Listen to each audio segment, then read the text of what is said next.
अब मुझे बताइए भाई, जो इतने बड़े उनके लिए नेता थे, जिनके परिवार के सारे लोग चुनाव के मैदान में हैं, और फिर ये छुपा छुपाई क्यों हो रही है? अरे अपने पिता का नाम बोलने में, छुपाने में शर्म क्यों आ रही है? वो कौन सा पाप है जिसको आरजेडी वालों को बिहार के नौजवानों से छुपाना पड़ रहा है?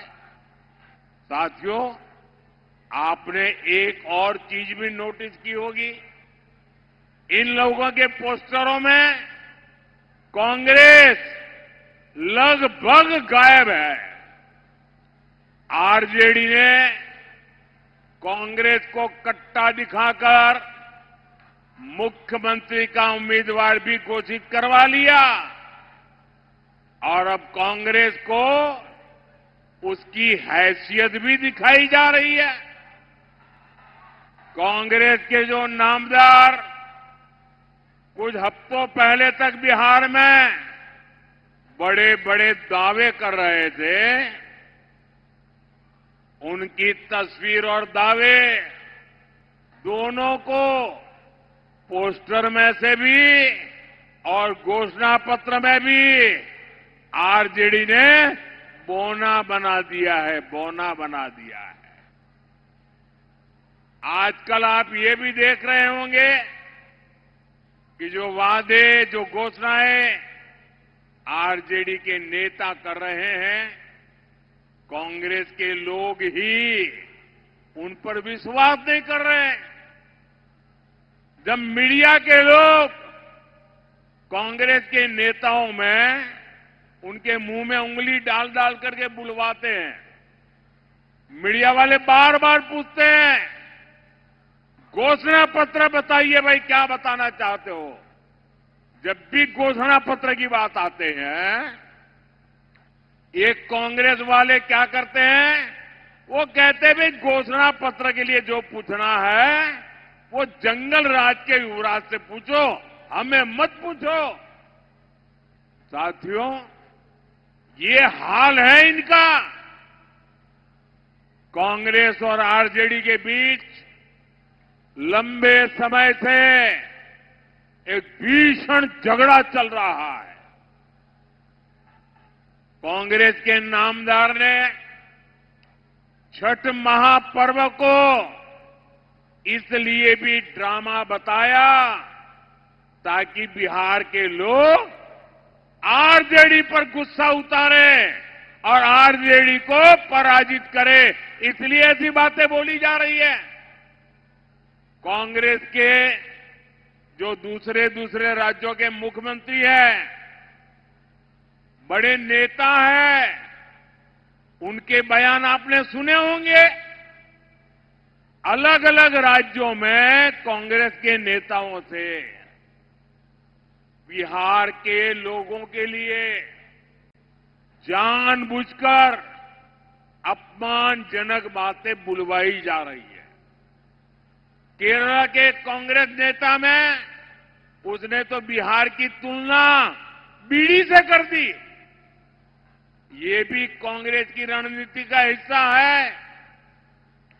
जो बिहारियों को प्रताड़ित करते हैं, तमिलनाडु के डीएमके के जो नेता बिहारियों को गालियां देते हैं, उनको कांग्रेस ने बिहार चुनाव में प्रचार के लिए बुलाया ताकि आरजेडी को आपके गुस्से का सामना करना पड़े। साथियों, कांग्रेस जानती है कि इस बार भी आरजेडी हार गई तो उसकी राजनीति खत्म हो जाएगी और कांग्रेस आरजेडी के वोट बैंक पर कब्जा कर लेगी। एक दूसरों का वोट बैंक छीनने की एक खींचतान अब खुल करके सामने आ गई है। आप देखिएगा, बिहार चुनाव में हारने के बाद कैसे आरजेडी कांग्रेस में गालियों का दौर शुरू होता है। साथियों, बिहार का ये चुनाव बिहार को विकसित बनाने के लिए ये एक महत्वपूर्ण चुनाव है। और विकसित बिहार का मतलब है हर परिवार की समृद्धि, आपके परिवार की समृद्धि, आपके बच्चों की भलाई। विकसित बिहार बनाने के लिए एनडीए की डबल इंजन सरकार बहुत ही जरूरी है। मैं आपको एक उदाहरण देता हूं। आप भी जानते हैं कि केंद्र सरकार देश के हर राज्य में गरीबों के लिए पक्के घर बनाने के लिए मदद करती है। लेकिन जहां जहां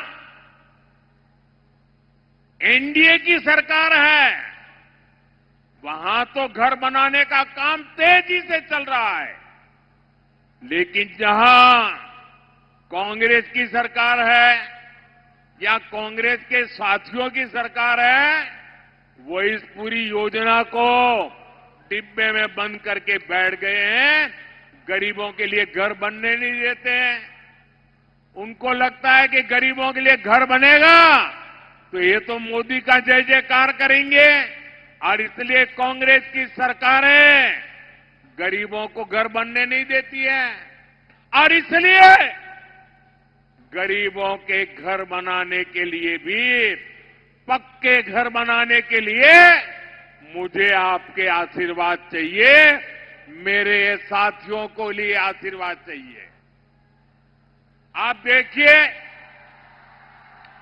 बिहार में 60 लाख पक्के घर गरीबों को मिल चुके हैं।